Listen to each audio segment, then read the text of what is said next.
A single dad is caught turning his tiny apartment into a lifeline, feeding 30 struggling families when no one else would. But instead of thanks, his furious landlord explodes with cruelty, shouting words that cut his daughter to the core. For a moment, hope shines as the town rallies, donations pour in, and the dream of a better future feels real. Then, disaster. An eviction notice. Police at the door. The program shut down in an instant. And the landlord? He's hiding a secret even darker than his anger. When compassion costs everything, will a father's love and a community's fight be enough to win it all back? David Cole's weathered hands moved steadily through the pile of carrots on his small kitchen counter, the rhythmic sound of his knife against the cutting board filling the cramped apartment. Steam rose from 3 large pots on the stove, carrying the rich aroma of chicken stew throughout the space. His movements were practiced and efficient, born from years of cooking for others. "Dad, we're almost out of containers," Emma called from their tiny dining area, where she was organizing stacks of takeout boxes. Her long brown hair was tied back neatly, and her eyes sparkled with purpose despite the late hour. "There should be another bag under the sink, honey," David replied, wiping his brow with his sleeve. The kitchen was hot from the cooking, but his heart felt warm watching his daughter work alongside him.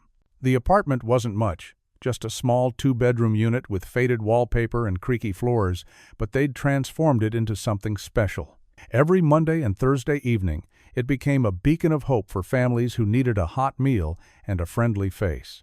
Emma retrieved the extra containers and resumed her organizing. Mrs. Rodriguez texted. She said she's bringing Tommy tonight. His fever finally broke.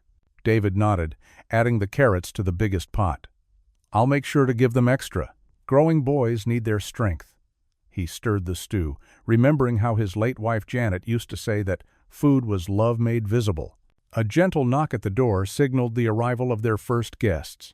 Emma hurried to answer it, her smile bright and welcoming. "Hi, Miss Peters. Come on in." An elderly woman stepped inside, clutching her worn purse. "Oh, that smell takes me right back to my mother's kitchen," she said, her eyes growing misty. "There's plenty to go around," David assured her, already filling a container with steaming stew. He added an extra roll, knowing she often shared with her neighbor. More families began arriving in small groups. The Martinez family, father, mother, and 3 children, tried to hang back, still new to accepting help. Emma drew their youngest into conversation about school, helping ease their discomfort. "Mr. Cole, I brought some fresh herbs from my window garden," Mrs. Thompson offered, holding out a small bundle. "It's not much, but—" "It's perfect," David interrupted gently, accepting the gift. "These will make next week's soup even better." He knew how important it was for people to feel they could contribute something in return. The tiny apartment grew warm with bodies and conversation. David kept the stew flowing while Emma managed the flow of people, her natural gift for making others feel at ease shining through. She knew everyone's names, their stories, their struggles. Sarah Blake, a single mother of 2, arrived looking particularly tired. "I got that job at the diner," she whispered to David as he handed her family's portions. "Starting training next week." "That's wonderful news," he said, adding an extra roll to her bag. "You let us know what shifts you're working. We can make sure the kids have dinner those nights." The evening continued in its familiar rhythm. Some families ate at their small dining table, while others took their containers to go. The conversation flowed easily about jobs, school, weather, and life's small victories. In these moments, David felt closest to Janet's memory. "Feed them anyway," she had told him before she passed, and so he did. The Jackson twins, both 6 years old, helped Emma wash dishes, while their mother packed up leftovers for their neighbor who was too sick to come. David watched the simple act of community building happen before his eyes, feeling grateful for these moments. Mr. Chen, who lived down the hall, brought homemade dumplings to share.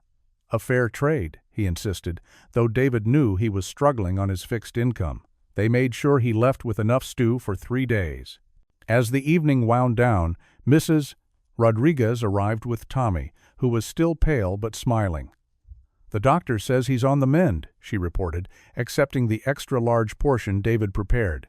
"You look better already, buddy," Emma told the boy, slipping him a cookie she'd saved especially for him. Tommy's face lit up. It was the first real smile his mother had seen in days. The last family was gathering their things when the heavy knocking started. It wasn't the polite, almost apologetic knock of their usual visitors.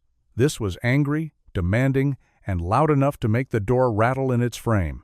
David exchanged a worried glance with Emma, who had frozen in place, container still in hand. The pounding came again, even louder this time. Before either of them could move, the door burst open.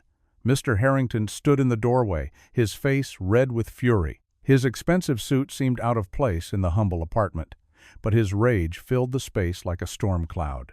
David stepped forward, instinctively placing himself between the angry landlord and the remaining family, who clutched their containers closer, eyes wide with fear. Mr. Harrington surveyed the scene. The huge pots on the stove, the stack of containers, the scattered evidence of what had clearly become a regular operation, and his face grew even darker with rage. The door flew open with such force that the hinges groaned. Mr. Harrington filled the doorframe, his expensive suit a stark contrast to the modest apartment's worn carpet and faded walls. His face was red with anger, thin lips pressed into a tight line as he surveyed the scene before him. "What is the meaning of this?" he demanded, stepping into the apartment uninvited. His polished shoes clicked against the linoleum floor as he moved toward the kitchen, where empty takeout containers were still stacked on the counter. David straightened his back, wiping his hands on his apron. "Mr. Harrington, I can explain." "Explain?" Harrington's voice rose sharply. "You're running an illegal soup kitchen out of my property. Do you have any idea of the liability issues? The health code violations?" He gestured wildly at the pots, still simmering on the stove. "This is a residential unit, not a charity operation." Emma stood frozen by the sink, a dish towel clutched in her trembling hands. Her eyes darted between her father and the landlord, her face growing paler with each accusation. "These are just friends and neighbors," David said quietly, trying to keep his voice steady. "People who need a little help." "Friends? Neighbors?" Harrington scoffed, picking up one of the takeout containers and shaking it. "I've seen the parade of people coming in and out of here. You think I don't have other tenants reporting this? You think I'm blind?" David took a step forward, his hands raised in a peaceful gesture. "Please, let's discuss this reasonably. These families have nowhere else to go." "And that's not my problem," Harrington's voice echoed off the kitchen walls. "This is a violation of your lease agreement. You're creating a nuisance, bringing down property values." "Dad's helping people," Emma suddenly spoke up, her voice small but determined. "He's doing something good." Harrington's head snapped toward her, his eyes narrowing. A cruel smile twisted his features as he looked her up and down, then turned back to David. "Oh, isn't this touching, teaching your daughter to be a bleeding heart like you?" He let out a harsh laugh. "Well, let me teach her something about the real world." David saw what was coming and stepped forward. "Mr. Harrington, please." But the landlord was already pointing a finger at Emma, his voice dripping with contempt. "Your dad deserves to be homeless. That's what happens to people who don't follow the rules, who think they can turn my property into their personal charity mission." Emma flinched as if she'd been struck. Tears welled up in her eyes, and her lower lip trembled. The dish towel slipped from her hands and fell to the floor. "That's enough." David's voice carried an authority that surprised even him. "You can say what you want about me, but you will not speak to my daughter that way." "I'll speak however I want in my building," Harrington snapped, but he took a step back, something in David's expression making him reconsider his approach. "You have 48 hours to stop this operation, or I'll begin eviction proceedings." He straightened his tie with precise movements. "And believe me, I have plenty of documentation of your violations." The landlord turned on his heel and strode toward the door. He paused in the doorway, looking back over his shoulder. "Clean this mess up, and remember, 48 hours." The door slammed behind him, leaving a heavy silence in the apartment. Emma's quiet sob broke the stillness. David crossed the kitchen in 2 steps, gathering his daughter into his arms. She buried her face in his chest, her shoulders shaking. "Shh, sweetheart," he murmured, stroking her hair. "It's okay. We'll be okay." "How can he be so mean?" Emma's voice was muffled against his shirt. "We're just trying to help people." David held her tighter, resting his chin on top of her head. Some people have forgotten what it means to care for others, but that doesn't mean we should stop caring. Emma pulled back slightly, wiping her eyes with the back of her hand. What are we going to do? We'll figure something out, David assured her, managing a small smile. We always do. He spent the next hour helping Emma clean up the kitchen, trying to keep the conversation light, sharing memories of her mother and how she'd always believed in helping others no matter what. By the time Emma went to bed, her tears had dried, though worry still creased her young forehead. But later, in the quiet darkness of his own bedroom, David lay awake, staring at the ceiling. The weight of Harrington's threats pressed down on his chest like a physical thing. The moonlight, filtering through the thin curtains, cast shadows that seemed to dance with his fears. What if they really did end up homeless? How could he protect Emma then? The families they helped, where would they turn? The faces of hungry children and grateful parents flashed through his mind, mixing with memories of his late wife's final days, her whispered insistence that he keep their tradition of helping others alive. David turned onto his side, his doubt growing heavier with each passing minute. The digital clock on his nightstand glowed red in the darkness. 2:47 a.m. In less than 46 hours, he would have to make a decision that could change everything. His fingers clutched at the worn bedsheet as he tried to find answers in the darkness, but only questions came, each one heavier than the last. Dawn painted the kitchen walls in soft golden light as David stood at his usual spot by the counter, mechanically wiping surfaces that were already clean. He hadn't slept much. The weight of Harrington's threats pressed heavily on his shoulders, making even simple movements feel like wading through deep water. Emma appeared in the doorway, her school backpack slung over one shoulder. "Dad, you need to come see this." There was something in her voice, not the fear from yesterday, but a hint of wonder. David followed her to their ground-floor apartment window. He blinked, wondering if exhaustion was playing tricks on his eyes. People stood clustered on the building's small patch of grass. Mrs. Chen from apartment 4B balanced a covered dish in her arms. The Martinez family held paper grocery bags. Old Mrs. Williams sat in her fold-up chair, a crocheted blanket across her lap despite the mild morning air. More neighbors waited behind them, each holding something, casseroles, bread, whatever they could spare. "They've been arriving since sunrise," Emma whispered, squeezing his arm. David's throat tightened as he made his way to the building's entrance. The door had barely opened when Mrs. Williams struggled to her feet, her weathered hands reaching for his. "You kept me alive last winter," she said, her voice trembling. "When my Social Security check barely covered the heat, your soup was sometimes all I had." Her fingers clasped his, warm despite their fragility. "We won't let you face this alone." Maria Martinez stepped forward, her young sons peeking around her legs. "You helped us when Jorge lost his job," she said firmly. "Now we help you." She thrust a bag of groceries into his arms before he could protest.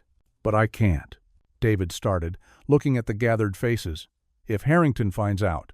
"Then he finds out," Mrs. Chen declared, lifting her chin.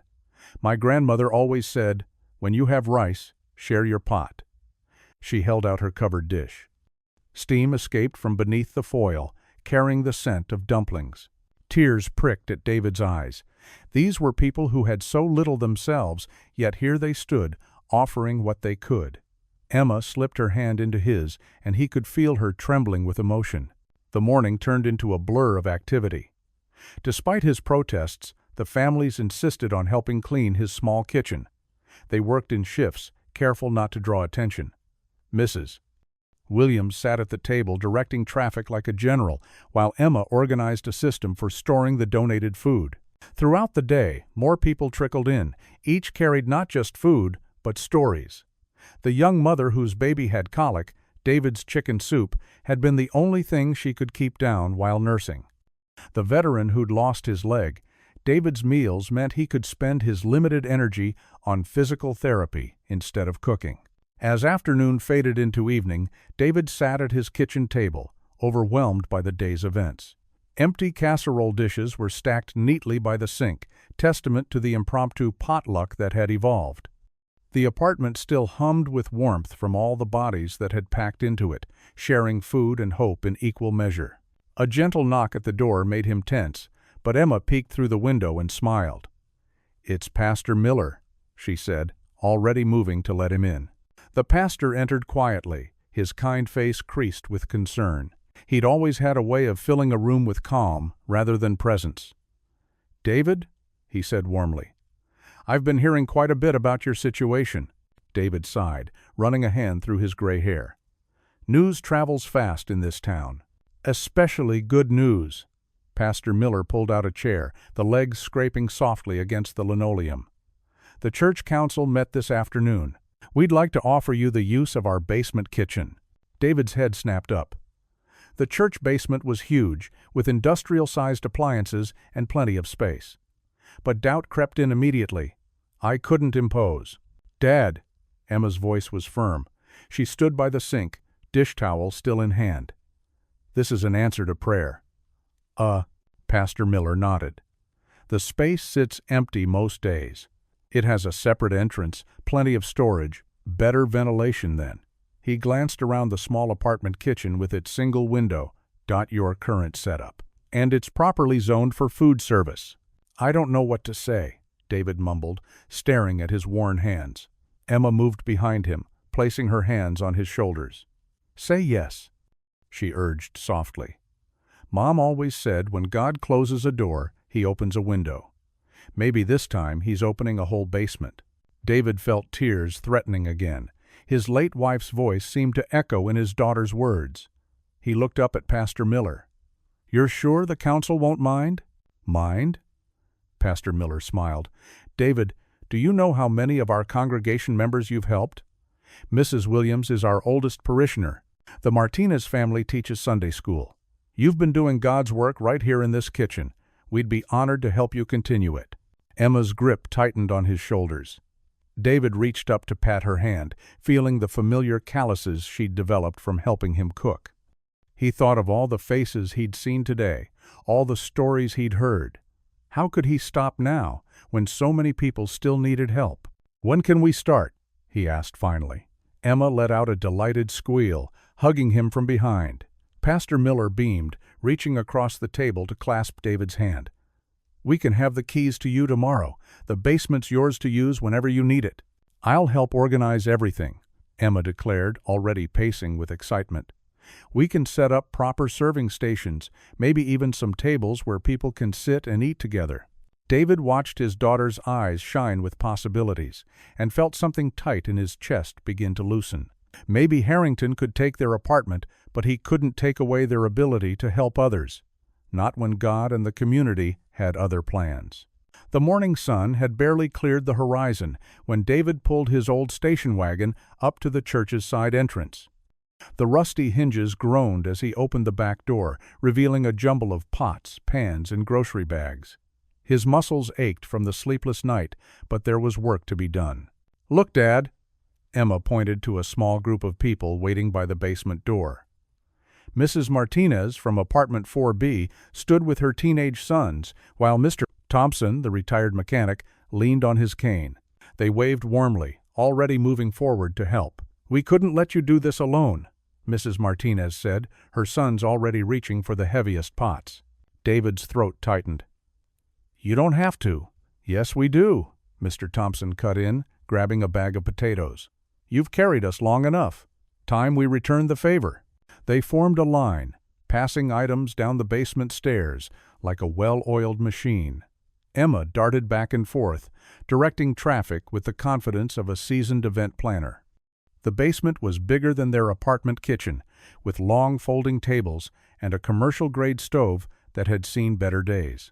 "The church hasn't used this kitchen much since Mrs. Peterson retired from organizing potlucks," explained Pastor Mike, who appeared with a box of cleaning supplies. "But the health department certified it last year.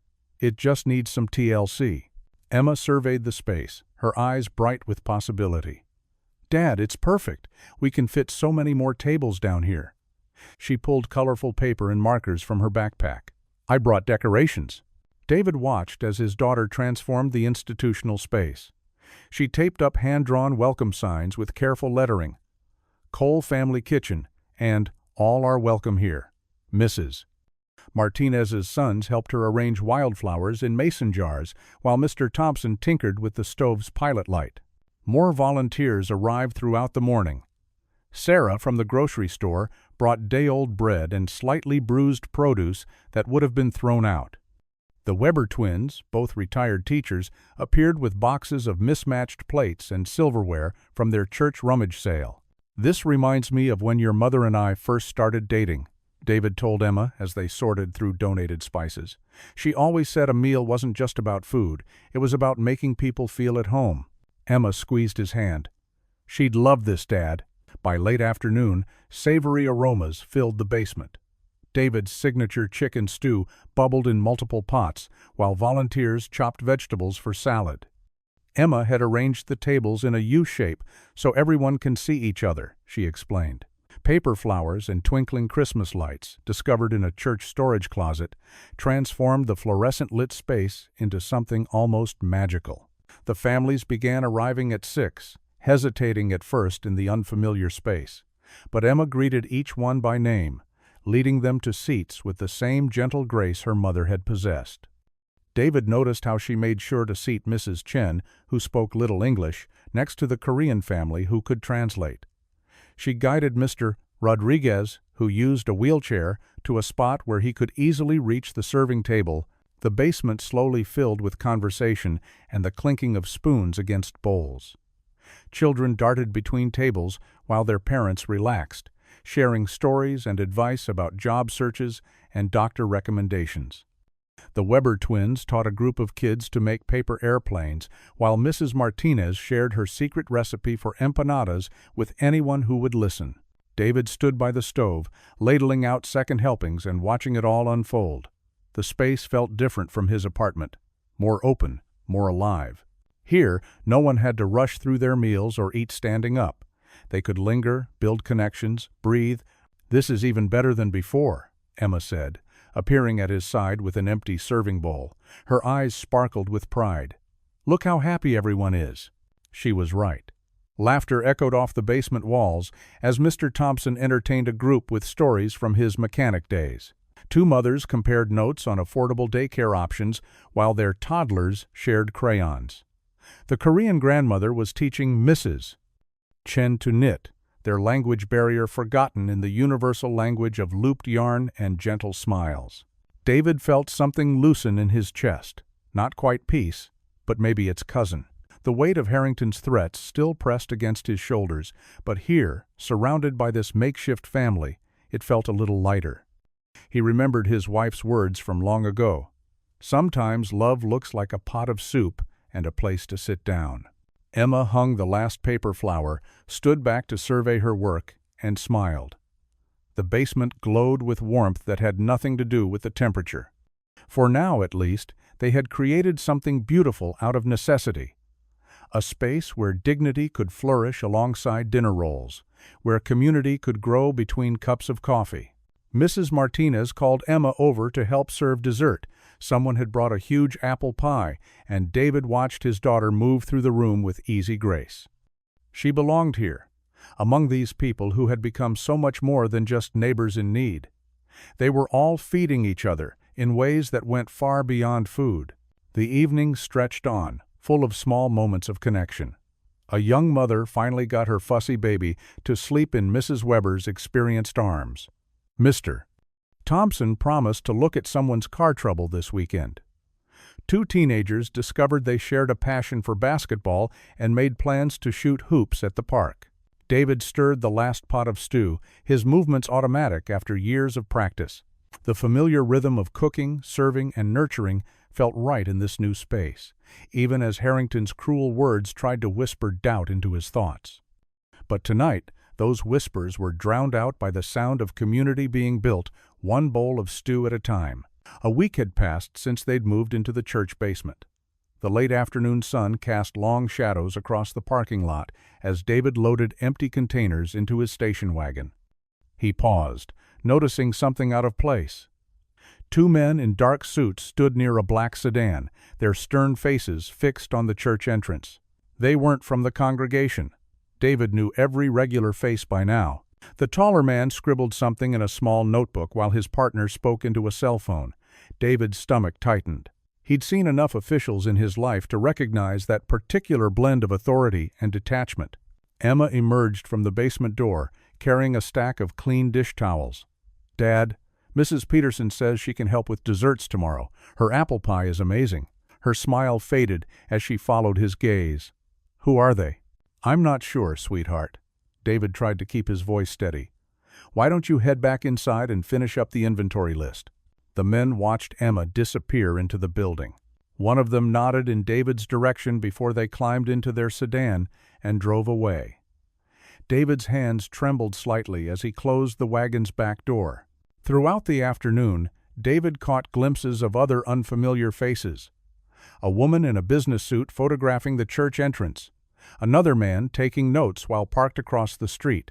Each sighting made his chest tighter. As the sun began to set, David locked up the basement and started walking home. The autumn air had turned crisp, and fallen leaves crunched under his feet. He was halfway down the block when a familiar voice stopped him cold. "Mr. Cole." Harrington stepped out from between two parked cars, his expensive overcoat stark against the fading light. "We need to talk." David's shoulders tensed. "Mr. Harrington, I've moved the operation out of your building, just like you wanted. This isn't about my building anymore." Harrington's voice was low, almost conspiratorial. "You've caught the attention of some very influential people in town. People who don't appreciate the kind of element you're attracting to this neighborhood." "Element?" David felt heat rise in his neck. "These are families, people who've hit hard times. They're eyesores." Harrington straightened his tie. "The Chamber of Commerce is concerned. Property values, community image. Surely you understand." His lips curved into a cold smile. "Powerful people in this town want you shut down." David stood straighter, though his heart hammered. These people need help. They're not going anywhere just because someone finds them inconvenient. "Always the hero, aren't you, Cole?" Harrington's smile vanished. "But heroes can fall hard. Think about your daughter, about your future." He turned to leave, then paused. "This is a friendly warning. Take it or leave it." David watched Harrington's retreating form until it disappeared around the corner. The street felt colder somehow, emptier. By the time he reached his apartment, his mind was churning with worries. Emma was at the kitchen table doing homework when he walked in. She looked up, instantly alert to his mood. "Dad? What's wrong?" "Just tired, sweetheart." He managed to smile, but Emma had always been able to read him too well. "Was it those men? The ones in suits?" She closed her textbook. "I saw them watching us." David sat heavily in the chair across from her. "Some people aren't happy about what we're doing at the church. But we're helping people." Emma's voice rose with indignation. "How can anyone be against that?" "It's complicated, Em." David reached across the table and squeezed her hand. Sometimes doing the right thing makes others uncomfortable. Later that night, after dinner and dishes, David knelt beside Emma's bed for their nightly prayers. The familiar routine felt especially important tonight, an anchor in increasingly turbulent waters. "Dear God," Emma began, her hands clasped tightly, "please help Dad stay strong. And help the people who don't understand what we're doing to open their hearts." She paused, then added, "And please let Mrs. Peterson make her apple pie tomorrow." Despite his worry, David couldn't help but smile. "Amen to that." "Your turn, Dad." David closed his eyes. "Lord, give us strength to face whatever comes our way. Help us remember why we started this journey and guide us through the rough patches. Watch over the families who depend on us, and," his voice caught slightly, "protect Emma, always." After kissing Emma goodnight, David walked to the kitchen.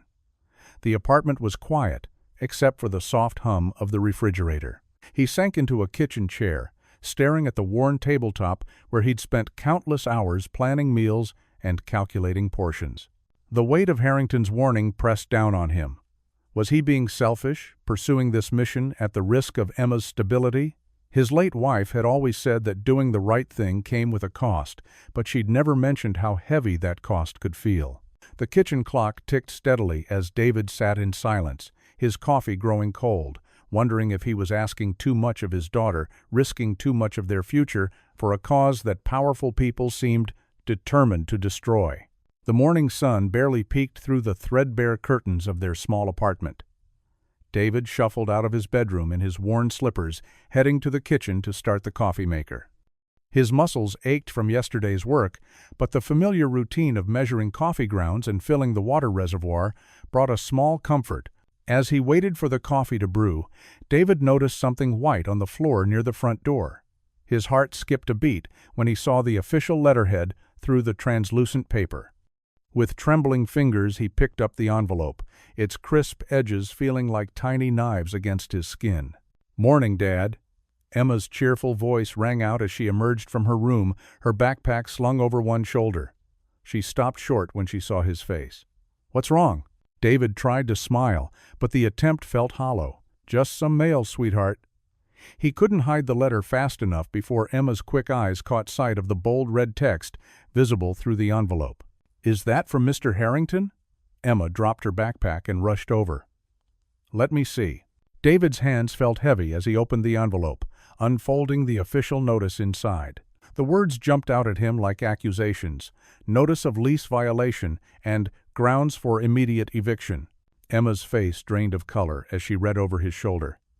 "They can't do this." Her voice cracked. "We haven't done anything wrong. We're not even cooking here anymore." David pulled her into a tight hug, feeling her thin shoulders trembling. "Hey now, don't panic."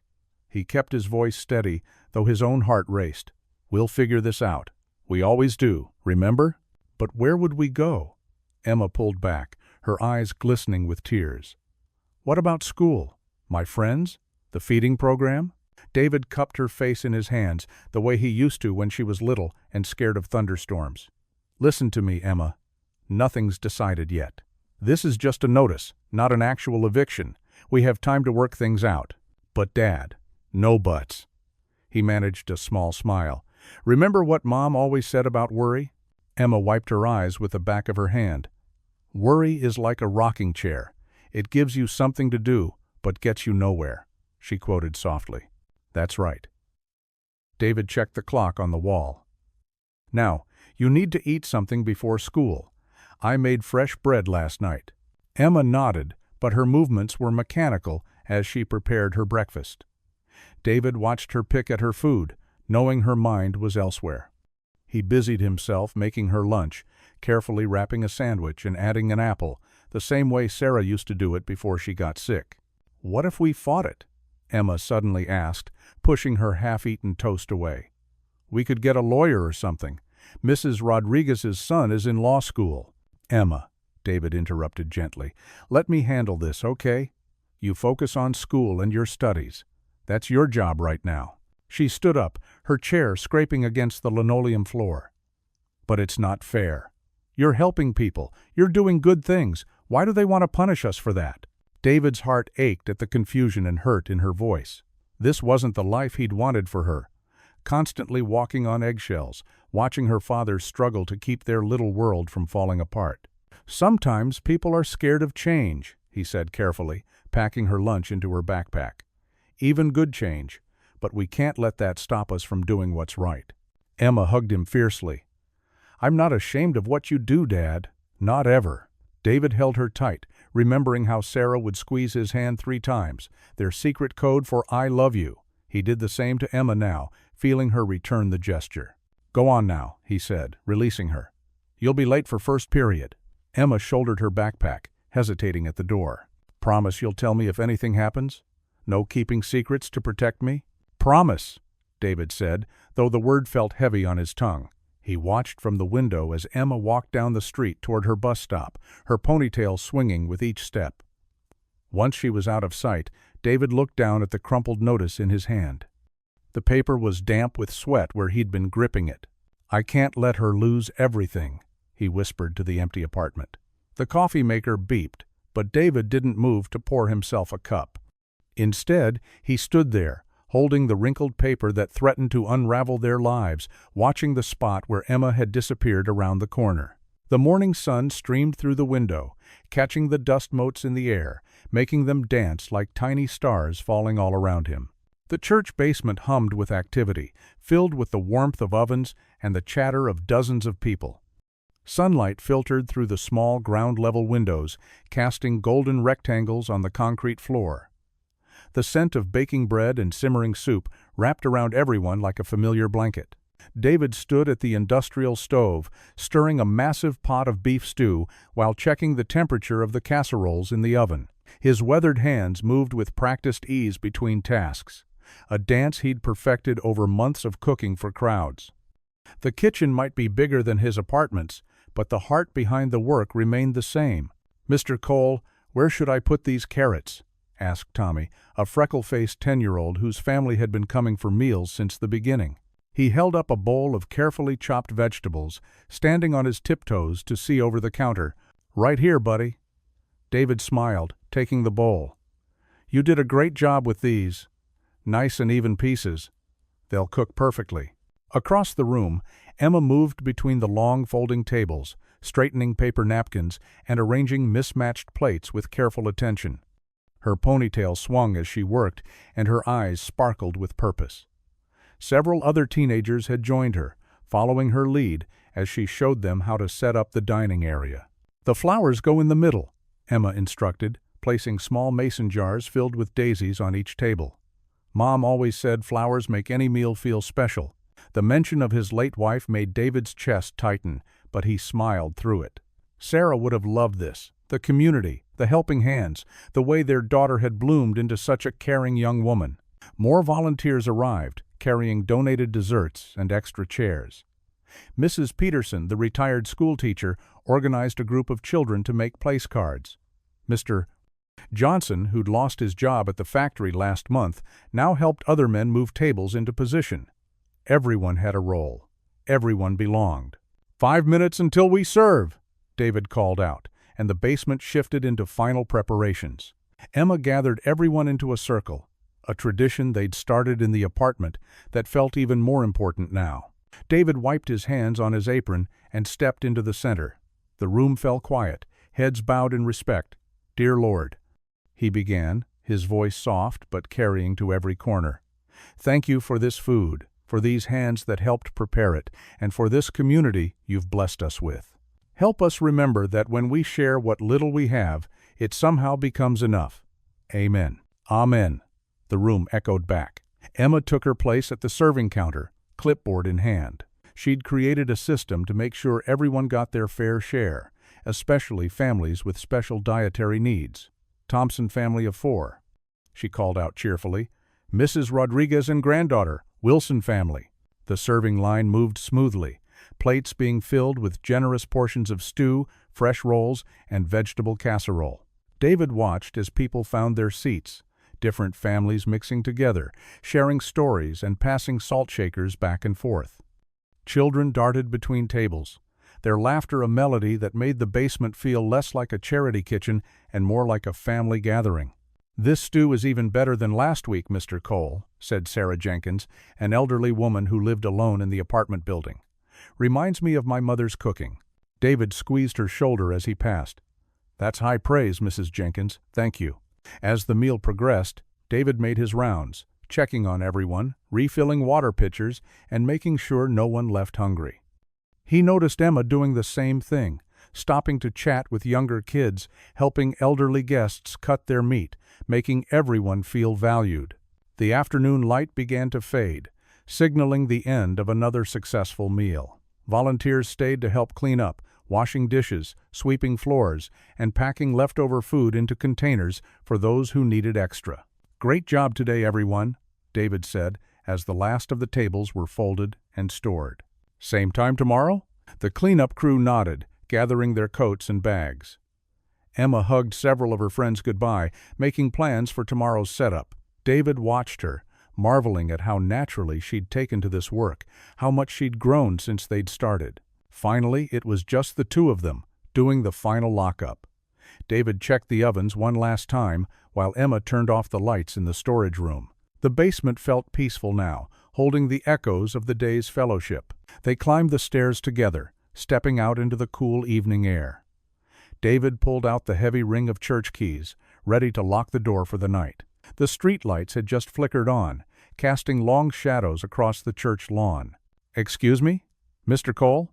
David turned to find a young woman approaching them, her notebook already open in her hands. She wore a press badge from the local newspaper, and her eager expression reminded him of Emma's when she had a new idea. "I'm sorry to catch you after hours," the reporter said, "but I was wondering if I could talk to you about your story, about what you're doing here?" The morning sun peeked through the threadbare curtains of David's small apartment as he poured his second cup of coffee. The newspaper lay on the kitchen table, folded open to page 3, where a large photo showed him and Emma working side by side in the church basement. The headline read, "Local father-daughter duo feeds community with love." The phone rang again, the 5th time in the past hour. David reached for it with hesitation, still unused to all the attention. "Hello?" he answered, his voice rough from lack of sleep. "Is this David Cole?" a warm female voice asked. "I'm calling from the Wilson Family Foundation. We'd love to discuss making a monthly contribution to your food program." Before David could respond, someone knocked at the door. Emma, still in her pajamas with bed-mussed hair, padded across the living room to answer it. "Dad," she called out. "Mrs. Martinez from the grocery store is here with boxes." David quickly finished the call, jotting down the foundation's contact information on an already crowded notepad. He walked to the door where their elderly neighbor stood, surrounded by paper bags full of canned goods and fresh produce. "I read about you in the paper, Mrs. Martinez said, her eyes misting. "All this time, you've been helping others while barely making ends meet yourself. Please, let us help too." The phone rang again as David and Emma carried the groceries inside. The small apartment was already cramped with donations that had arrived earlier. Blankets stacked on the couch, boxes of pasta filling corners, and bags of rice lined up against the wall. "I'll get it," Emma rushed to answer. Her face lit up as she listened. "Dad, the hardware store wants to donate new pots and pans for the kitchen." David sank into a kitchen chair, overwhelmed by the outpouring of support. The reporter, Sarah Chen, had captured everything in her article, not just the facts about the meals and the number of families helped, but the heart behind it all. She'd written about his late wife's passion for feeding others, about Emma's unwavering support, and about the community that had grown around their small act of kindness. Another knock at the door revealed the Henderson family from 2 floors down, carrying homemade lasagna and fresh bread. "We had no idea you were doing all this, Mr. Henderson said, clasping David's hand. "Why didn't you tell us?" David struggled to find words. It wasn't about getting recognition. These families needed help, that's all. The phone rang yet again. This time, it was the local supermarket offering to set up a weekly donation of fresh ingredients. Emma kept a running list as calls continued to pour in. A restaurant supply company, church groups from neighboring towns, civic organizations, and countless individuals wanting to help. By mid-morning, the hallway outside their apartment had become a makeshift donation center. Neighbors they'd barely known before stopped by with whatever they could spare, some bringing food, others offering their time as volunteers. The elderly couple from across the hall brought hand-knitted blankets. A young college student offered to create a website for the program. Emma sat cross-legged on the floor, her laptop balanced on her knees as she scrolled through the newspaper's website. The article had gone viral, shared hundreds of times on social media. Comments flooded the page. "David Cole represents the best of our community. This father-daughter team gives me hope for humanity. Where can we donate? These people are angels." Tears welled in Emma's eyes as she read comment after comment praising her father's quiet dedication and selfless service. She looked up at David, who stood amid the boxes and bags, looking slightly lost in the face of such overwhelming support. "Dad," she called softly, pushing herself up from the floor. She walked over and wrapped her arms around him, pressing her face against his worn flannel shirt. "People finally see you the way I do." David hugged her back, his throat tight with emotion. All these years, he'd worked so hard to keep their own struggles hidden while helping others. Now the walls he'd built were coming down, and instead of judgment, he found only love and support pouring in. The phone rang once more. Emma squeezed her father tighter, and for the first time in years, he let it ring, savoring this moment with his daughter in their apartment, full of evidence that kindness, no matter how quiet, never goes unnoticed forever. Sunlight streamed through the stained glass windows of First Community Church, casting rainbow patterns across the wooden pews. David Cole shifted uncomfortably in his seat near the back, tugging at the collar of his best-dressed shirt, the one he saved for special occasions. Emma sat beside him, her hand resting on his arm, sensing his nervousness. Pastor Miller stood at the pulpit, his warm voice carrying through the sanctuary as he finished his sermon about serving others. The familiar comfort of the message helped David's shoulders relax, until the pastor's next words made them tense again. "Before we close today, I'd like to call someone special to come forward." Pastor Miller's eyes found David in the crowd.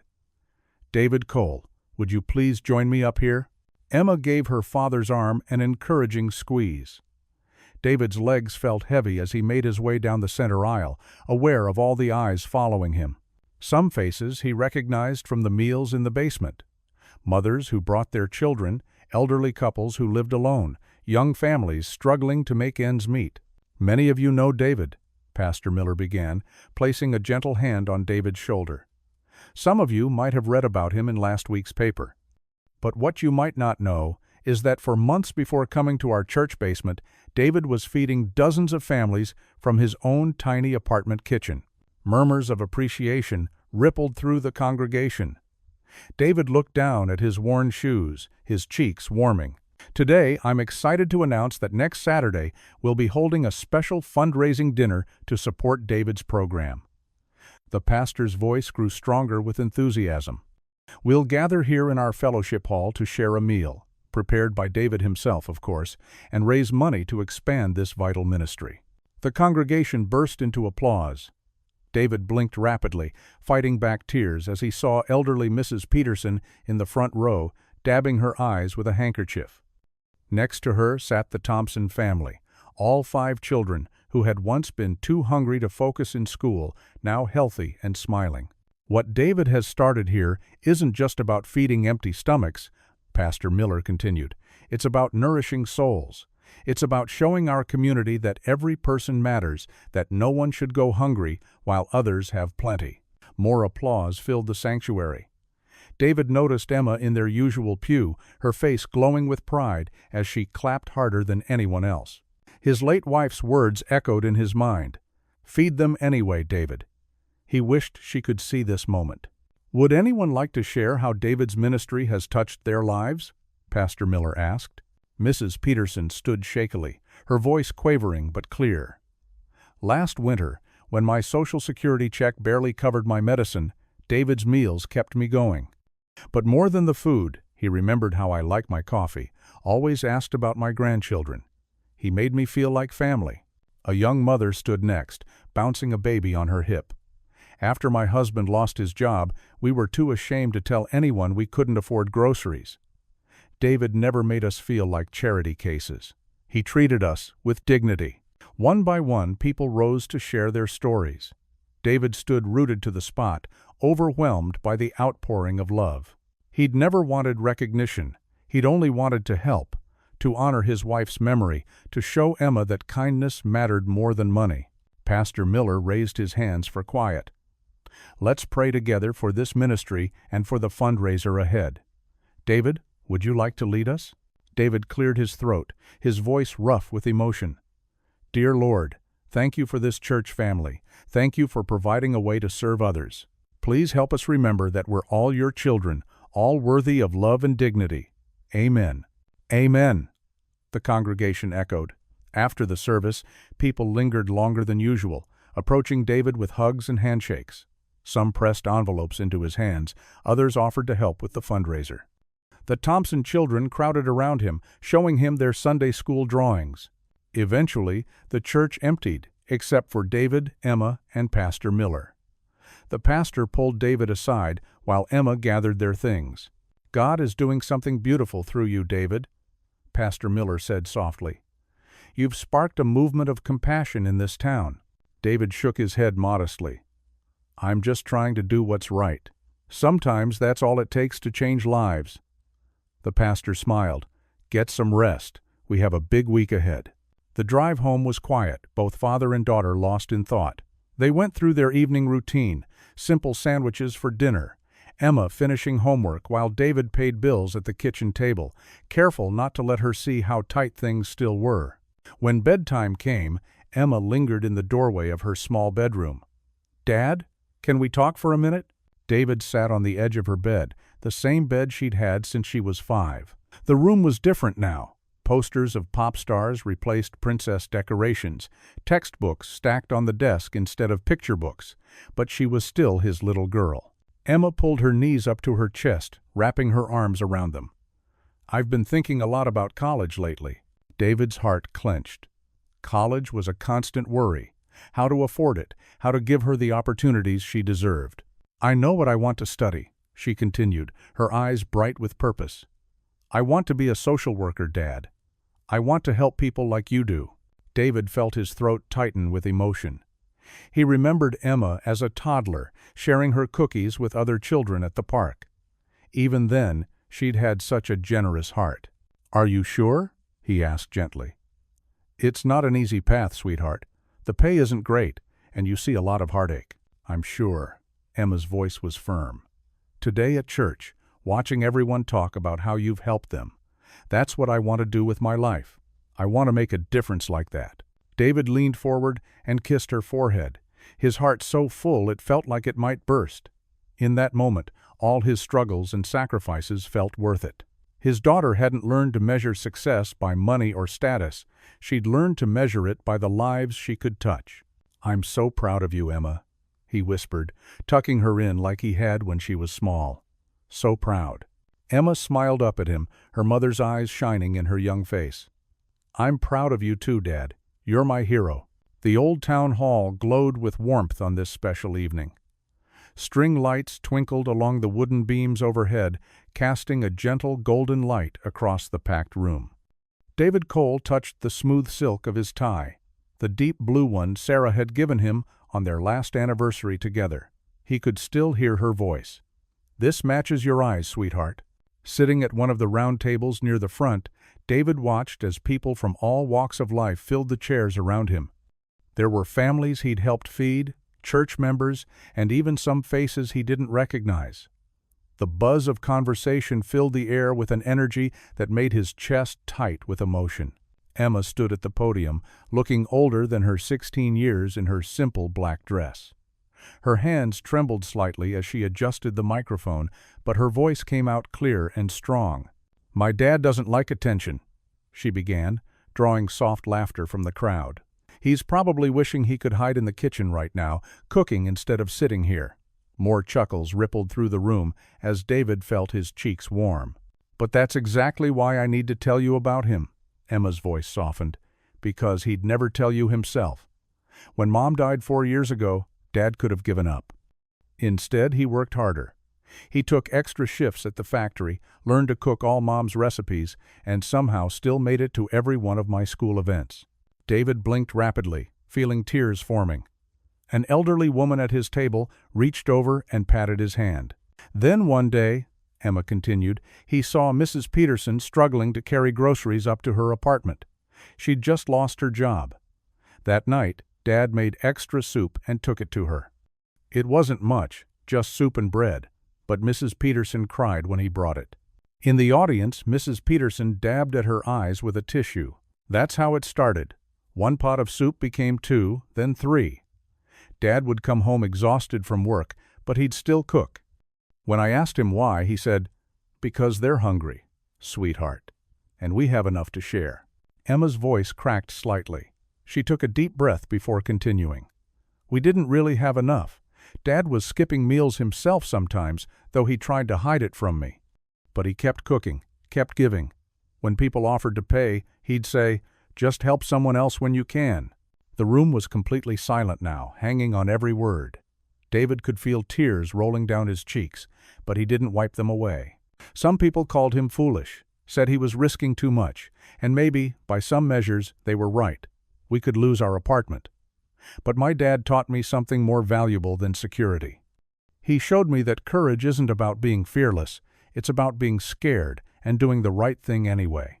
Emma's eyes met her father's across the room. "Dad, you think you're not doing enough. You worry that you're letting Mom down, but she would be so proud of you." I know, because I'm proud of you. Every time you open our door to someone in need, every time you stay up late cooking, even though you're tired, every time you choose kindness over fear, you're showing me what real strength looks like." Several people in the audience were openly crying now. David could barely see through his own tears. "People call you the man who feeds the hungry, but you're more than that. You feed their hope. You feed their dignity. You feed their belief that good people still exist in this world." Emma's voice grew stronger. "My dad isn't rich or powerful. He's just a man who decided that love is more important than fear, that giving is more precious than having, and that family isn't just about blood, it's about who you welcome to your table." The room erupted in applause. David stood up, arms open, as Emma ran from the podium into his embrace. They held each other tight as people around them continued clapping and wiping away tears. Later that night, David and Emma walked home under a canopy of stars. The spring air was cool and fresh, carrying the scent of blooming lilacs. Emma's arm was linked through his, her head resting against his shoulder as they strolled. "Your mother would have loved your speech," David said softly. "She always said you had a way with words." "I meant every word, Dad." Emma squeezed his arm. "You're my hero, you know that?" David felt something shift in his heart, a lightness he hadn't experienced in years. The weight of doubt and fear that had become so familiar seemed to lift, replaced by a warm certainty. Looking up at the stars, he felt Sarah's presence stronger than ever, as if she were walking beside them, smiling. "Maybe we don't have much," Emma continued, "but we have what matters. We have each other, and we have all those people whose lives you've touched. That's worth more than anything Mr. Harrington could take away." David kissed the top of her head as they walked. For the first time in years, he felt truly at peace. The future was still uncertain, but tonight, under these stars, with his daughter's love surrounding him, he knew without doubt that everything would be all right. The morning sunlight streamed through the apartment windows, but it brought no warmth. David sat at his small kitchen table, staring at the official document in his trembling hands. The legal language was cold and clear. Notice of immediate eviction. His coffee grew cold, untouched. A soft creaking sound made him look up. Emma stood in her doorway, still in her pajamas, her face pale. She must have sensed something was wrong. She'd always been good at reading him. "Dad?" Her voice was small, uncertain. David tried to slide the paper away, but Emma was already moving closer. "It's nothing to worry about, sweetheart. Just some—" "Is that from Mr. Harrington?" She reached for the document before he could stop her. Her eyes scanned the page, growing wider with each line. "No. He can't do this. He can't." Her voice cracked. "We just had the fundraiser. Everyone was supporting us." David stood up and pulled her into a hug as she started to shake. "The police. They're coming to make us leave?" she whispered against his shoulder. "Mr. Harrington filed it first thing this morning. We have until—" David's voice caught. "Until tonight." Emma pulled back, tears streaming down her face. "But what about all our things? What about?" Her eyes darted to the photograph of her mother on the wall, to the familiar furniture that held all their memories. "We'll figure it out," David said, but his voice lacked its usual confidence. "We can put things in storage, maybe stay with." "What about the families?" Emma's question hit him like a physical blow. "They're counting on us for dinner tonight. We promised Mrs.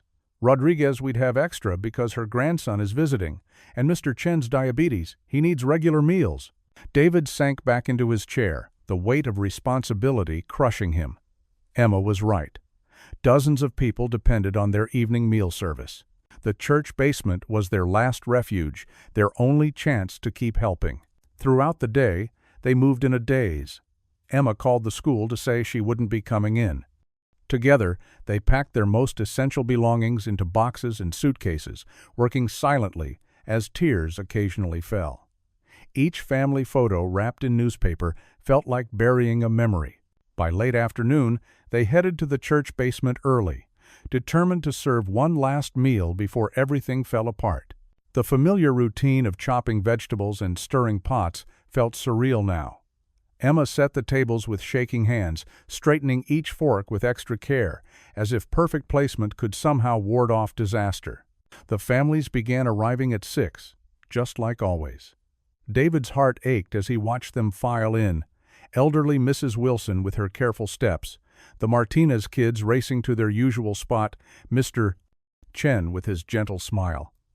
None of them knew this would be the last meal. The basement hummed with conversation and the clinking of silverware.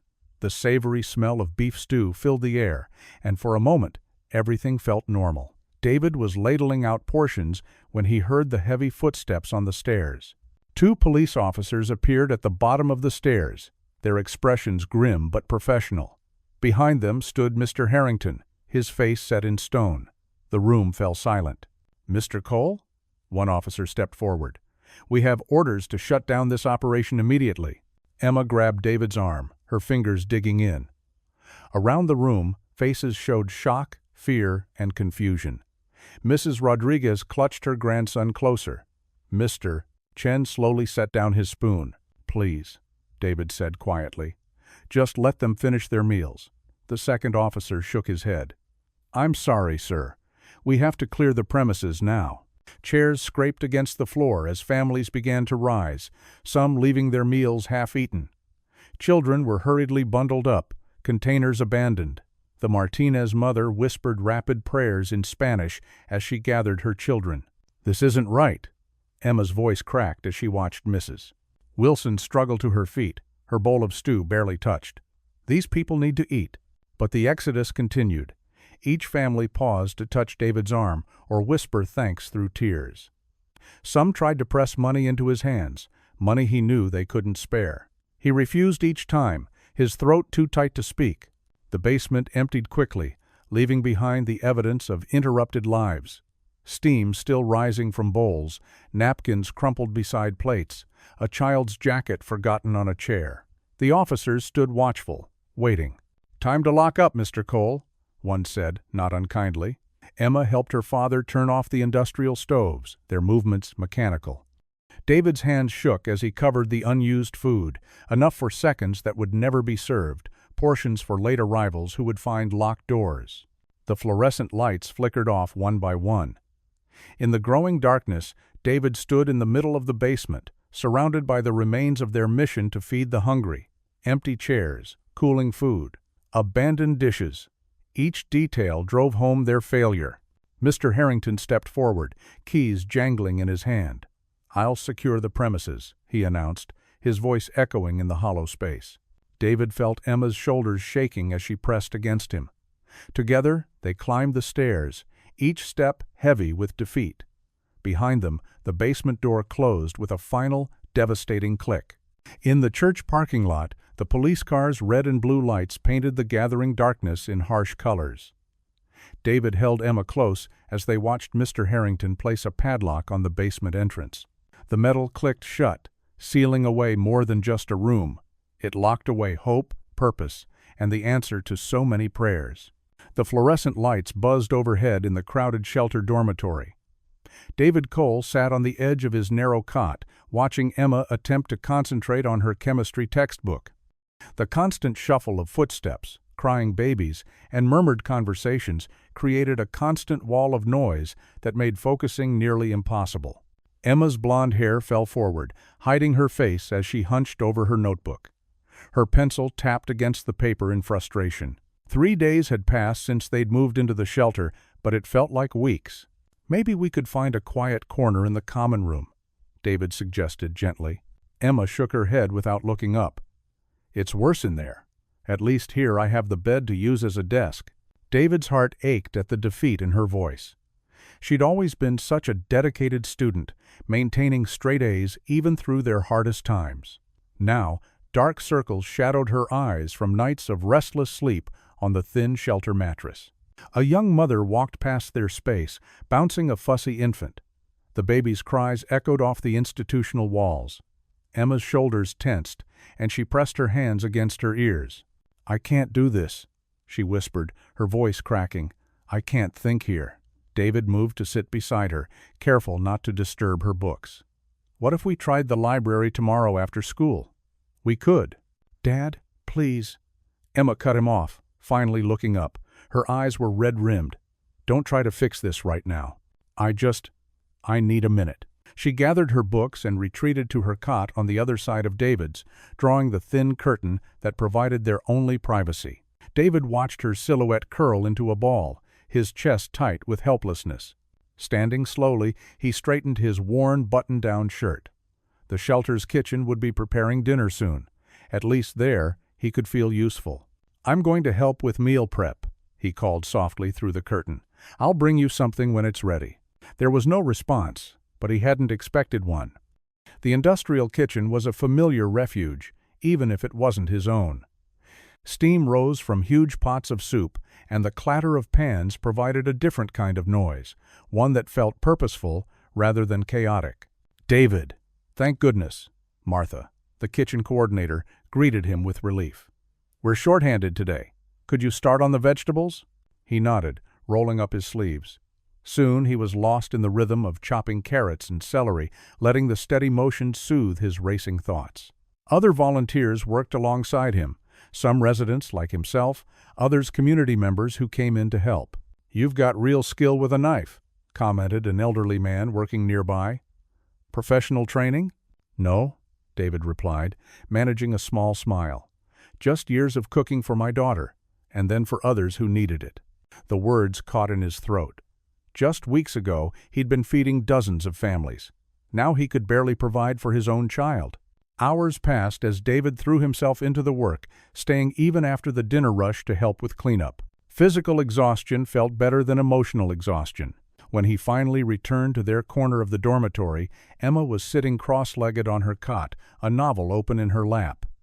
The shelter had grown quieter as evening settled in, though never truly silent. "I brought you some soup," David said, holding out a bowl. "Martha, let me add extra vegetables, just how you like it." Emma accepted it with a wan smile. "Thanks, Dad." She stirred the soup listlessly. "I saw you working in the kitchen earlier. You looked peaceful." "So, it helps to stay busy," he admitted, sitting down. "Keeps my mind off things."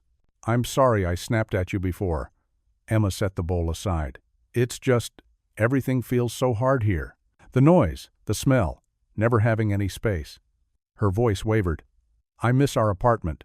Even if it was small, it was ours." David reached across the gap between their cots to squeeze her hand. "I know, sweetheart, I miss it too."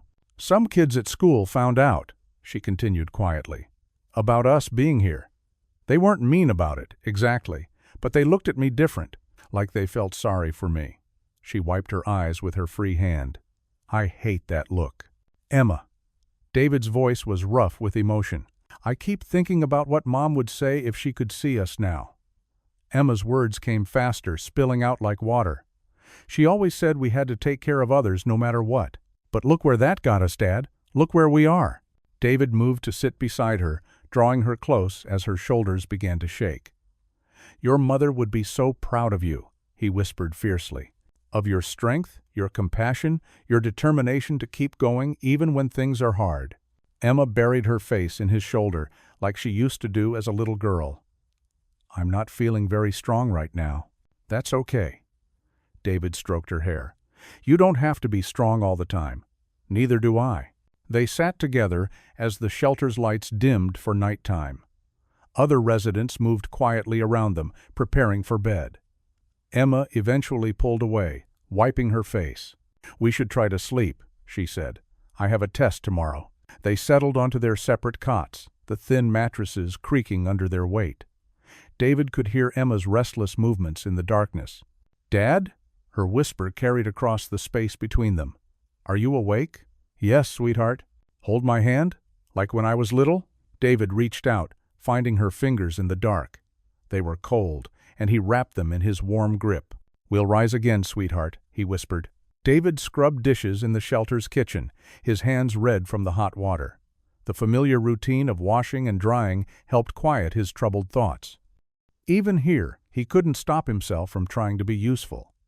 The kitchen staff had welcomed his help eagerly, recognizing his experience from the first meal he'd volunteered to prepare. "Mr. Cole?" A familiar voice called from the doorway. "Do you have a minute?" He turned to find Sarah Martinez, the local newspaper reporter who'd covered his story, standing there with her laptop tucked under her arm. Her dark eyes sparkled with barely contained excitement. "Sarah?" David dried his hands on his apron. "What brings you here? You need to see this." She gestured toward one of the empty cafeteria tables. "It's important." David untied his apron and hung it on a hook. "Let me check on Emma first. She's actually the one who told me where to find you," Sarah said. "She's helping some younger kids with their homework in the common room." A small smile tugged at David's lips. Even in their darkest moments, Emma found ways to help others. She was so much like her mother. They sat across from each other at the metal table. Sarah opened her laptop, her fingers flying across the keyboard. "Remember the article I wrote about your meal program?"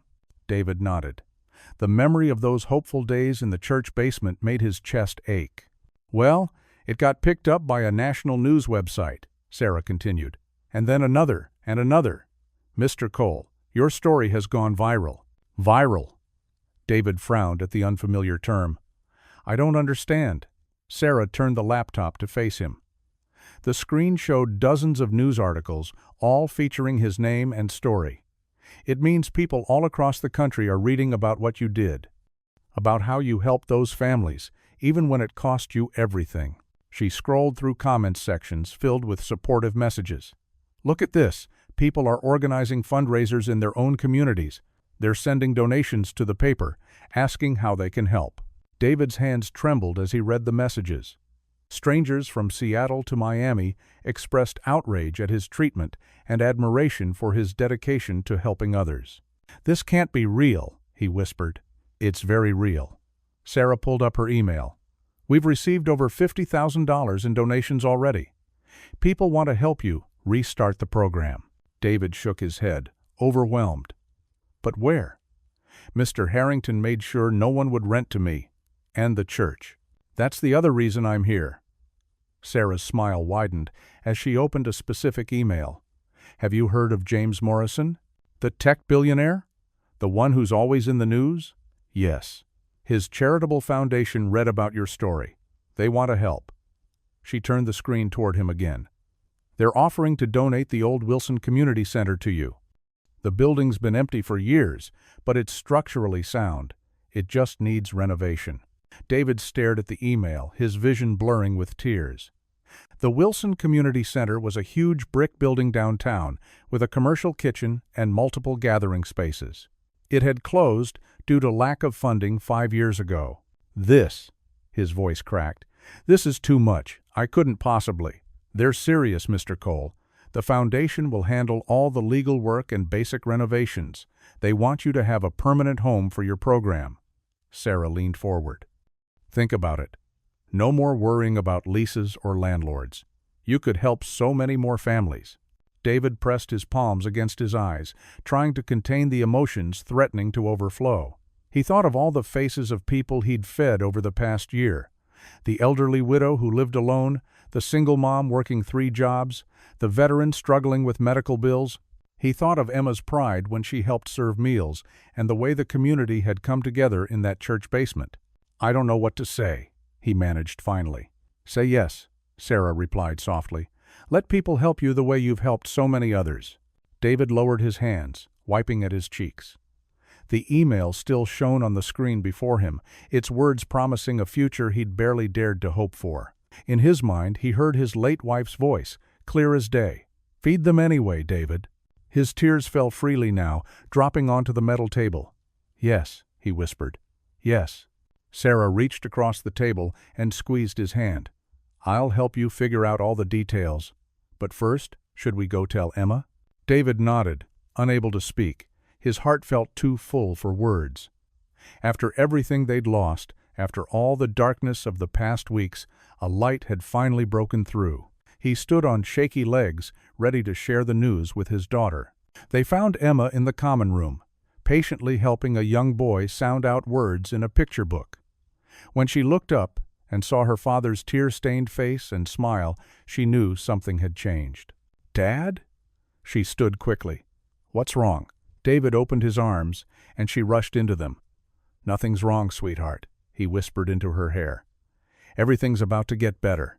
Morning sunlight filtered through the cracked windows of the old community center, casting long shadows across the dusty floor. David Cole stood in what had once been the main entrance, his work boots leaving footprints in the thick layer of dust. Around him, a crowd of familiar faces gathered, families he'd fed, neighbors who'd supported him, and new volunteers drawn by the newspaper coverage. Emma pressed close to his side, her eyes wide as she took in the space. The building was huge compared to their old apartment or the church basement, but years of neglect showed in every corner. Paint peeled from the walls in long strips, revealing patches of exposed concrete underneath. A few windows were boarded up, while others had spiderweb cracks spreading across their surface. "What do you think, Dad?" Emma's voice echoed slightly in the empty space. Before David could answer, Mrs. Rodriguez, one of their regular volunteers, stepped forward. She ran her finger along a dusty windowsill and clicked her tongue. "Aye, it needs work, but nothing we can't handle together." David walked further into the main room, his footsteps echoing. The floor was solid concrete, and despite the general state of disrepair, the building's bones seemed strong. He could already picture where things might go: a proper industrial kitchen, dining tables, maybe even a food pantry. "Over here," called Tom, a local carpenter who'd been helping at the church. He stood in front of what appeared to be a commercial kitchen space, though most of the appliances were outdated or missing entirely. "The gas lines are still good. We'd need new equipment, but the infrastructure's all here." Emma tugged on David's sleeve, pointing toward a corner of the main room. "Look, Dad, that could be a study area for kids whose parents are working late, like what we did in the church basement, but bigger." David felt a familiar tightness in his throat as he watched his daughter move through the space, already planning how to help others despite everything they'd been through. She'd grown so much in these past few weeks, showing a strength he hadn't known she possessed. More volunteers streamed through the entrance, carrying toolboxes and cleaning supplies. Sarah Martinez, the reporter, stood in the doorway taking pictures with her phone, but she'd also brought work gloves and a bucket of cleaning supplies. "First things first," announced Maria, who'd been organizing volunteers since their church basement days. She stood on an old chair, commanding everyone's attention. "We need teams. Cleaning crew, repair crew, and someone needs to start measuring spaces for the kitchen equipment that's been donated." The crowd naturally began dividing itself into groups. David watched in amazement as people who'd once come to him for help now stepped forward as leaders, directing others and sharing their skills. A local handyman was already examining the electrical panel with his team. Two women who ran a cleaning service were distributing supplies and assigning areas to different groups. "We can fix this," Emma declared, her voice firm with conviction. She picked up a broom that was almost taller than she was. "It just needs some love." David pulled her into a quick hug, remembering all the time she'd shown this same determination in the face of challenges when they'd lost her mother. When money got tight, when Harrington had tried to break their spirit, the sound of hammers filled the air as the first boards came off the windows. Sunshine poured in, illuminating decades of dust motes dancing in the air. Someone had brought an old radio, and music mixed with the sounds of work and laughter. Mrs. Johnson, the elderly widow who'd once told David his meals kept her alive through winter, sat in a folding chair, sorting through donated cleaning supplies. She called out encouragement to the younger volunteers and told stories about when the building had been a thriving community center in her youth. "My Frank used to teach dance classes here," she said, her eyes twinkling. "Right there in that corner. Can you imagine?" David could imagine it. He could imagine so much more now. Teams of volunteers moved through the space like a well-orchestrated dance. The cleaning crew attacked years of grime with determination, while others measured and marked areas that needed repair. Every few minutes someone would call out a new discovery: a perfectly preserved hardwood floor under old carpet, vintage light fixtures that just needed new wiring, a mural hidden behind yellowed wallpaper. Emma flitted from group to group, helping where she could and taking notes about what supplies they'd need. David watched her pause to help Mrs. Johnson sort through boxes, then dash off to hold a ladder for Tom as he examined the ceiling tiles. "Your girl's got a good heart," Maria said, appearing at David's side with a clipboard. "Just like her father." David smiled, remembering Emma's words from what felt like a lifetime ago. "I want to help, like you do." The morning wore on, and more volunteers arrived. Someone brought coffee and donuts, and another group showed up with sandwiches. They gathered in circles on the floor to eat, sharing stories and making plans. It reminded David of those first community meals in his apartment, before everything had fallen apart and come back together even stronger. Through a newly uncovered window, David watched as a truck pulled up outside, loaded with lumber donated by the local hardware store. Volunteers rushed to help unload, forming a human chain to pass materials inside. "Ready for this, Dad?" Emma appeared at his side, her face smudged with dust but beaming with joy. She held out a hammer to him. David took it, feeling its solid weight in his hand. Around him, the sound of work and laughter filled the air, the music of community, of hope, of new beginnings. He looked at his daughter, seeing in her eyes the same determination that had kept him going through their darkest days. The first hammer swing rang out clear and strong, marking the start of something new. All around them, people worked side by side, neighbors helping neighbors, strangers becoming friends. The morning light streamed through clean windows now, and hope filled every corner of the old building, as bright and warm as sunshine. The transformation of the old community center unfolded like a miracle in slow motion. Each day brought new progress, as volunteers armed with paintbrushes, hammers, and determination breathed life back into the tired building. David watched in amazement as familiar faces showed up day after day. Mrs. Rodriguez, who'd once relied on his meals, now brought homemade tamales to feed the workers. Mr. Chen, the retired carpenter who'd eaten at his table during hard times, led a team replacing rotted floorboards. Even teenagers who'd benefited from his cooking now wielded rollers, painting walls in cheerful colors chosen by Emma. "Dad, look!" Emma called out one morning, pointing to a cluster of children kneeling in the dirt outside. They had trowels and seed packets, their small hands working the earth with careful concentration.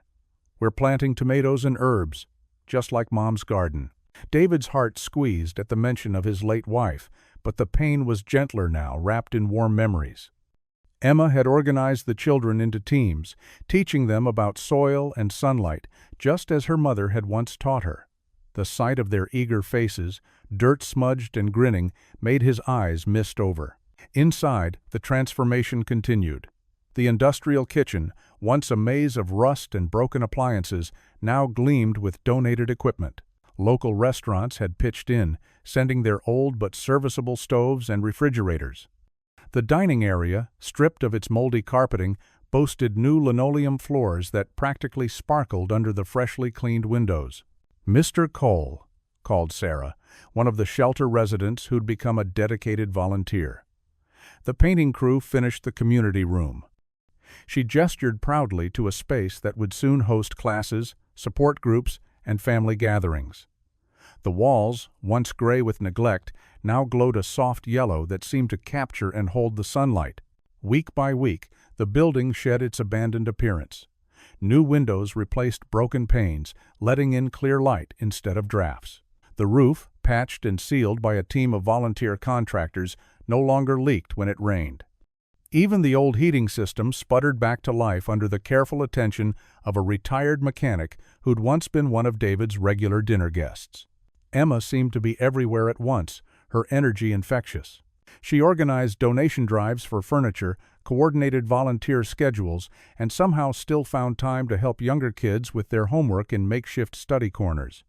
David often caught glimpses of her moving through the building, her face glowing with purpose, looking more and more like her mother every day. The garden took shape under Emma's guidance. Raised beds appeared along the south wall, filled with rich soil donated by a local nursery. Children planted seedlings with careful hands, marking each row with painted signs, tomatoes, peppers, herbs for cooking. A local artist helped them paint a mural on the concrete wall behind the garden, a vibrant scene of growing things and helping hands. The kitchen gradually filled with the tools they'd need: mixing bowls, cutting boards, storage containers. Women from the church auxiliary organized the pantry with military precision, labeling shelves and creating inventory systems. The space felt alive with possibility, ready to serve not just meals, but hope itself. Each evening brought a new group of volunteers, people trading their rest hours for the chance to be part of something bigger than themselves. They came with tools and skills, sharing stories as they worked. The walls seemed to absorb their laughter, their determination, their shared belief in second chances. One particularly productive Saturday, David watched as a group of teenagers, some from wealthy families, others from the shelter, worked side by side installing baseboards. They joked and talked, differences forgotten in the shared purpose of their task. This, he realized, was what his wife had meant by "feed them anyway," not just food for the body, but nourishment for the soul. The transformation wasn't just in the building. David saw it in the faces around him, in the way people who'd once been strangers now worked together like family. Former recipients of his meals now led volunteer teams, their confidence growing with each completed task. Children who'd once been shy now ran through the halls with purpose, claiming the space as their own. As twilight settled over another long day of work, David stood in the doorway, taking in the nearly finished center. The fresh paint still carried a slight scent, mingling with the earthy smell of the garden drifting in through open windows. The new sign above the door caught the last rays of sunlight. Cole Community Center, everyone welcome. He could see through to the kitchen where volunteers were cleaning up after feeding the day's workers. The dining area's tables, mismatched but sturdy, waited ready for tomorrow's meals. Children's artwork decorated the bulletin boards, bright splashes of color against newly painted walls. David's fingers traced the smooth wood of the doorframe, remembering how rough and splintered it had been just weeks ago. In the distance, he could hear Emma's voice as she helped the last of the young gardeners clean their tools, her laugh carrying clearly in the evening air. Standing there, taking in all they'd accomplished, David felt the weight of gratitude in his chest. His whispered words seemed to embrace the whole building. "We're building more than walls. We're building home." The morning sun painted golden streaks across the freshly painted walls of the community center. Where peeling paint and broken windows had once marked abandonment, now crisp white trim and gleaming glass welcomed visitors. The transformation was complete, and the old building stood proud against the autumn sky. David Cole adjusted his tie, the same one he'd worn at the fundraiser, his late wife's favorite, and watched as Emma fussed with the large red ribbon stretched across the entrance. Her hands moved with careful precision, making sure the bow was perfect. She'd grown so much these past months, not just taller but stronger inside, where it counted most. "Everything looks amazing, sweetheart," David said, his voice thick with emotion. Emma stepped back to admire her handiwork. "Mom would love this," she whispered, reaching for his hand. "She'd be so proud of you, Dad." The parking lot began filling with cars as families arrived for the grand opening. Mrs. Rodriguez emerged from her minivan carrying an enormous pot of her famous pozole, while Mr. Chen helped his wife unload trays of dumplings from their car. The sight of food being carried in rather than just handed out made David's heart swell. This was what he'd always dreamed of, a place where dignity and fellowship could flourish together. Volunteers bustled about, arranging chairs in neat rows facing the entrance. The newly installed industrial kitchen gleamed through the windows, its stainless steel surfaces reflecting the morning light. Paper lanterns strung between young saplings swayed in the gentle breeze, Emma's touch, adding festivity to the occasion. The crowd grew steadily. David recognized faces from every chapter of their journey.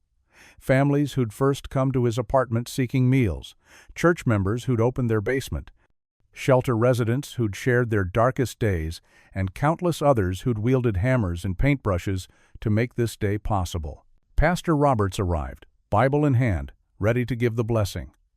The journalist who'd first shared their story stood nearby, camera ready. Even the mayor had come, wearing his official sash and beaming at the gathering crowd. "Dad," Emma tugged at his sleeve, "it's almost time." David nodded, trying to steady his breathing. He looked up at the banner stretched across the building's facade. The Cole Community Kitchen. He hadn't wanted his name on it, but the families had insisted. "It's not just your name anymore," they'd told him. "It's what hope looks like in this town." The ceremony began with Pastor Roberts leading a prayer of thanksgiving. David stood with Emma at his side, listening to the words washing over the assembled crowd. Nearby, Mrs. Wilson dabbed at her eyes with a tissue. Her grandson Tommy, now healthy and energetic after months of proper nutrition, bounced excitedly on his toes. The mayor stepped forward to make his speech, praising the community's spirit and resilience. But it was the words of Mary Chen, speaking on behalf of the families, that brought tears to many eyes. "When we were hungry, Mr. Cole fed us," she said, her voice clear and strong. "When we were ashamed, he gave us dignity. When we lost hope, he showed us how to find it again. This building isn't just a kitchen. It's proof that love is stronger than fear, that kindness can overcome cruelty, and that one person's compassion can change an entire community." Finally, it was time for the ribbon cutting. David's hands trembled slightly as he reached for the large scissors. Emma's smaller hands joined his on the handle, and together they faced the crowd. "Before we cut this ribbon," David said, his voice carrying across the hushed gathering, "I want to thank each one of you. This isn't my achievement, it's ours. Every meal shared, every nail hammered, every prayer offered brought us here. My wife used to say, 'Feed them anyway.' She knew that when we feed each other's bodies, we also feed each other's souls." Emma squeezed his hand, and together they raised the scissors. The crowd began to count down. 3. The sun caught the scissors' blade, throwing off sparkles of light. 2. David's heart thundered in his chest, overwhelmed by joy and gratitude. 1. The scissors closed with a satisfying snick, and the red ribbon fluttered to the ground. Cheers erupted, along with applause and more than a few happy sobs. Emma threw her arms around her father's neck as cameras flashed and people surged forward to embrace them both. As the celebration swirled around them, David caught movement at the edge of the crowd. There, partially hidden behind a tree, stood Mr. Harrington. The landlord who'd once threatened to make them homeless now stood awkwardly clutching his hat, his usual confidence absent. His presence at the edge of the crowd was as unexpected as his demeanor was changed, nervous, uncertain, almost humble. The cheers continued as families began streaming into the building, carrying their dishes for the inaugural community meal. The smell of home-cooked food wafted out the open doors, and children darted excitedly between adults. Through it all, Harrington remained at the periphery, twisting his hat in his hands, watching the scene unfold with an expression that seemed caught between regret and longing. A hush fell over the crowd as Mr. Harrington emerged from its edges. His usual crisp suit was wrinkled, and his normally stern face bore the marks of sleepless nights. He clutched his hat in trembling hands, twisting the brim as he took hesitant steps forward. David tensed, instinctively moving closer to Emma. The memory of that cruel night in their old apartment still stung, Harrington's words about homelessness cutting deep into their hearts. But something was different about the landlord today. His shoulders sagged, and his eyes held none of their usual cold pride. "Mr. Cole," Harrington called out, his voice barely carrying across the now silent gathering. May I say something to everyone?" Emma gripped her father's arm, but David nodded slowly.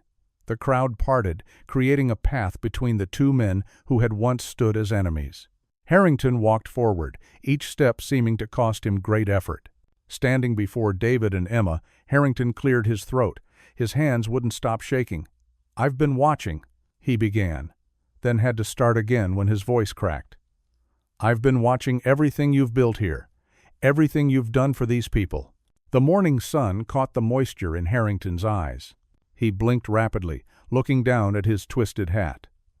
"But it wasn't until last night that I finally understood why I fought so hard against it, why I tried to destroy something so beautiful."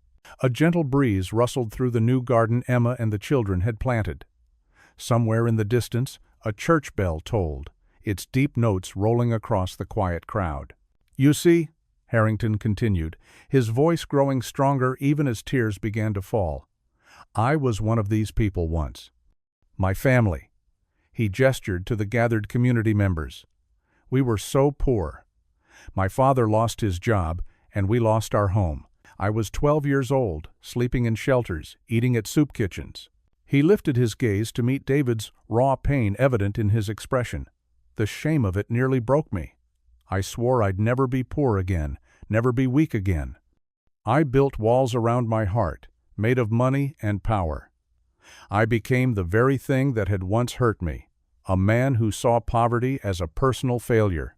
Emma's grip on her father's arm loosened slightly. David could feel his daughter's compassion beginning to stir, even through her protective anger. When I saw what you were doing, Mr. Cole, feeding those families in your tiny apartment, sacrificing everything to help others, it terrified me, because it reminded me of where I came from, of who I used to be. Harrington's voice broke completely. And instead of facing that truth, I tried to destroy you. The hat in his hands was completely misshapen now. Tears flowed freely down Harrington's face as he turned to address the crowd. I was wrong. So terribly wrong. Your dad, he said, looking at Emma, doesn't deserve to be homeless. Those were cruel, horrible words that I can never truly take back. He faced David again, shoulders shaking. Your father deserves to be honored. He represents everything I forgot about human dignity and compassion, everything I buried under years of bitterness and fear. Harrington dropped to his knees, the proud landlord completely undone. I don't deserve forgiveness, but I ask for it anyway. And I ask for the chance to help, to be part of what you've built here. To remember who I was before I let shame turn my heart to stone. The silence that followed was profound. David looked down at the man who had caused his family so much pain and saw instead a wounded child who had never healed. With gentle hands, he reached down and helped Harrington to his feet. We all carry wounds, David said softly, and we all deserve the chance to heal. He opened his arms and embraced his former enemy, right there in front of everyone. The crowd erupted in applause. Emma, overcome with emotion, burst into tears of joy, watching as years of pain and conflict dissolved in the miracle of forgiveness and grace. The afternoon sun streamed through the newly installed windows of the Cole Community Kitchen, casting warm squares of light across the polished floors. The space hummed with life and purpose, so different from those first dark days when they'd faced empty rooms and broken dreams. In the garden outside, children's laughter mixed with the gentle clinking of garden tools. A group of 8-year-olds crowded around Mrs. Martinez, their elderly gardening teacher, as she demonstrated how to properly plant tomato seedlings. Their small hands eagerly dug into the rich soil, faces bright with concentration. Remember, gentle hands, Mrs. Martinez instructed, her voice carrying through the open windows. These plants are like babies. They need lots of love to grow strong. Inside, the kitchen buzzed with activity. David moved between 3 large steel pots, stirring each with practiced care. The aroma of his signature vegetable soup filled the air, mingling with the scent of fresh-baked bread. 2 teenage volunteers, taught by David himself, carefully pulled golden loaves from the industrial ovens. Perfect timing, David said, smiling as he checked the bread's crust. You're getting really good at this, kids. At the long wooden tables filling the main room, families sat together sharing early dinner.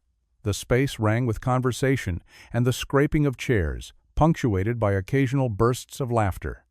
Some faces were new, still carrying the tight worry of first-timers. But the regulars made sure to welcome them, sharing their own stories of how they'd found hope here. In the corner study area, Emma sat surrounded by textbooks and eager faces.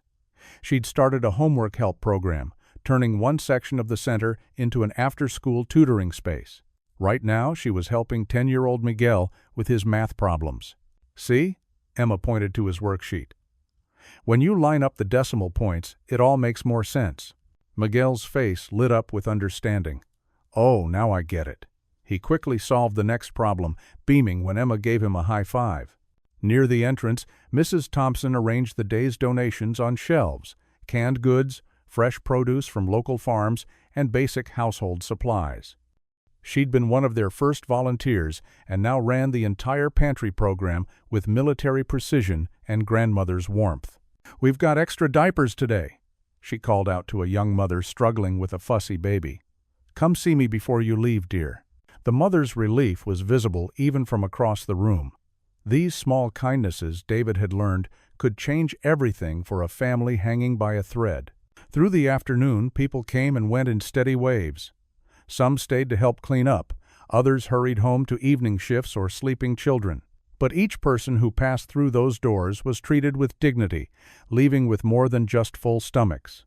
The volunteer coordinator, a retired teacher named Bill, checked names off his clipboard and matched new helpers with experienced ones. "Welcome to the family," he'd say to each newcomer. And he meant it. That's what they'd become, a family built not of blood, but of shared purpose. David paused his cooking to watch Emma work with her students. She'd grown so much these past weeks, blossoming in ways that would have made her mother burst with pride. The scared girl who'd once faced homelessness now stood tall, confident in her ability to help others find their way. The garden kids came tramping inside, proudly showing off dirt-stained hands and tails of their plantings. "Mr. Cole," little Sarah called out, "we planted carrots today, real ones." "Real ones are the best kind," David chuckled, handing her a cookie. The children gathered around him like eager ducklings, each sharing their gardening adventures between bites of treat. As afternoon mellowed into evening, the pace gradually slowed. Volunteers wrapped leftover food for latecomers and packed tomorrow's breakfast bags. The kitchen gleamed from its daily cleaning, ready for another morning of service. Emma finished her last tutoring session and joined her father in straightening chairs and wiping tables. They worked in comfortable silence, moving with the ease of long practice. Through the windows they could see the garden where hope had literally taken root, neat rows of vegetables growing stronger each day. Together they stepped outside onto the front steps of the center. The setting sun painted the sky in soft oranges and pinks, casting long shadows across the parking lot where the last few families were heading home. Some waved goodbye, others called out thanks. All walked with straighter shoulders than when they'd arrived. David watched them go, his heart full. The weight of past struggles felt lighter now, transformed into something beautiful and lasting. He remembered those dark nights in the shelter, wondering if they'd ever find their way back to stability.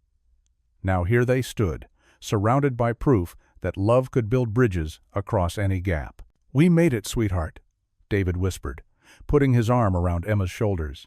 Emma leaned into her father's embrace, her face glowing with quiet joy.